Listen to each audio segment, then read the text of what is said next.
Assalamualaikum warahmatullahi wabarakatuh. Alhamdulillah. Alhamdulillahillazi ja'ala syahru Ramadan syahru siyama lil mu'minin. Asyhadu an la ilaha illallah wahdahu la syarikalah. Wa asyhadu anna sayyidana wa nabiyyana Muhammadan abduhu wa rasuluhu la nabiyya wa la rasula ba'dah. Qala Allah Ta'ala fil Qur'anil Karim, a'udzu billahi minasyaitonir rajim.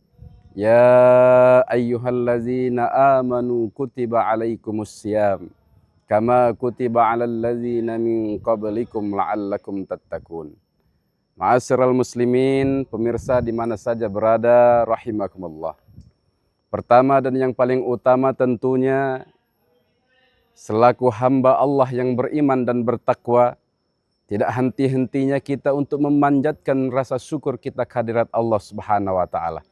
Karena berkat rahmat dan kasih sayang Allah, kita dapat berada di bulan yang mulia, yaitu bulan suci Ramadan. Pemirsa yang berbahagia, pada kesempatan hari ini kita akan membahas firman Allah Subhanahu wa Ta'ala mengenai perintah untuk berpuasa. Kata Allah di dalam Al-Quran surah Al-Baqarah ayat 183. A'udzu billahi minasyaitonir rajim. Ya ayyuhallazina amanu, wahai orang-orang yang beriman, kata Allah. Kutiba alaikumusiyam, diwajibkan atas kalian semua berpuasa. Kama kutiba alal ladzina min qablikum, sebagaimana Allah telah mewajibkan orang-orang terdahulu. Sebagaimana Allah telah mewajibkan umat-umat terdahulu untuk berpuasa. Apa tujuannya? La'allakum tattaqun, agar kita menjadi hamba Allah yang bertakwa. Dalam hal ini juga Rasulullah Shallallahu Alaihi Wasallam bersabda, "Man shoma Ramadana imanan wahtisaban, ghufira lahu ma taqaddama min dzambi."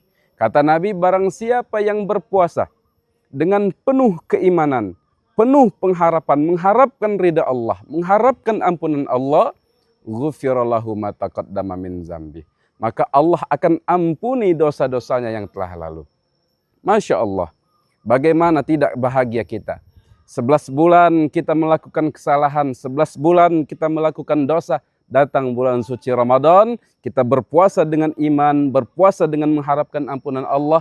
Maka kata Nabi Muhammad SAW, ghufira lahu ma taqaddama min dzambi, Allah akan ampunkan dosa-dosanya yang telah lalu. Ma'asyiral muslimin, pemirsa dimanapun berada, rahimakumullah. Yang menjadi pertanyaannya adalah, puasa seperti apa yang dapat menimbulkan ampunan Allah? Puasa seperti apa yang dapat mendatangkan ampunan Allah? Apakah hanya puasa tidak makan dan tidak minum saja? Tentu tidak, hadirin. Karena dalam hadisnya yang lain, Nabi Muhammad SAW juga bersabda, kam min shaimin laisa lahu min siyamihi ilal ju' wal atos. Kata Nabi, betapa banyak umat-umat Nabi Muhammad itu yang siang harinya dia berpuasa. Enggak makan, enggak minum. Dari subuh sampai maghrib, enggak makan dia, enggak minum dia.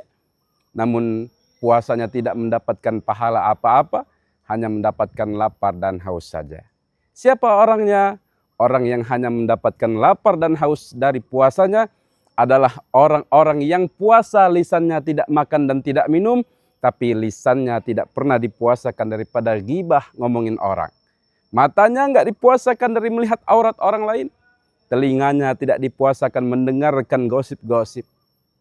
Kemudian tangannya tidak dipuasakan mengambil hak orang lain. Kakinya tidak dipuasakan melangkah ke tempat maksiat. Hatinya tidak dipuasakan punya sifat iri, dengki, hasad dan hasud. Na'udzubillahi min dzalik. Orang-orang semacam ini, dia hanya akan mendapatkan lapar dan haus dari puasanya, tidak mendapatkan pahala apapun. Oleh karena itu, melalui kultum singkat ini, saya mengajak kepada kita semua, termasuk saya pribadi, mari kita puasakan seluruh anggota badan kita. Puasakan lisan kita agar enggak ngomongin orang, enggak makan, enggak minum, termasuk enggak ghibah. Puasakan mata kita agar tidak melihat aurat yang tidak mestinya kita lihat.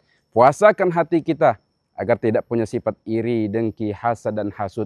Puasakan seluruh anggota badan kita, insya Allah pahala kita akan bernilai ibadah, dan insya Allah kita nanti akan Allah panggil untuk masuk ke dalam pintu surga yang bernama Babur Rayyan, pintu surga khusus disiapkan oleh Allah untuk hamba-hambanya yang senantiasa berpuasa. Mudah-mudahan kultum singkat ini bermanfaat untuk kita semua. Wallahul muwafiq ila aqwamit thoriq. Wassalamualaikum warahmatullahi wabarakatuh.